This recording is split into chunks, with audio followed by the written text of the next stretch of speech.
হেফাজত আমির আল্লামা মুহিবুল্লাহ বাবুনগরী আমাদের সঙ্গে আছেন, মুনিরুস সুন্নাহ আল্লামা মাহমুদুল হাসান আমাদের সঙ্গে আছেন, পীর সাহেব মধুপুরী সহ বাইতুল মুকাররমের খতিব সহ সারা বাংলাদেশের উলামায়ে কেরাম ইসলামের পক্ষে আমাদের পক্ষে আছেন। আলেমরা যেই পক্ষে থাকেন, আলেমরা কি ইসলামের বিরুদ্ধে পক্ষে থাকবেন? বিশেষ করে শীর্ষ এবং বুজুর্গ উলামায়ে কেরাম যারা আমাদের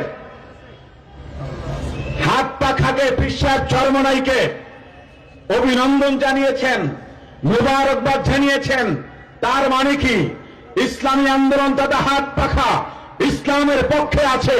এদেশের মানুষ ইসলাম চায়, এবার বিপ্লব ঘটাতে হবে। মনের ভিতরে কোন ধরনের ভয় সংশয় রাখা যাবে না। হাত পাখার পক্ষে ভোট বিপ্লব হবে। ঢাকা 5 থেকে বিপুল ভোটে হাত পাখায় সিল মেরে হাজী ইব্রাহিমকে সংসদে পাঠাতে হবে।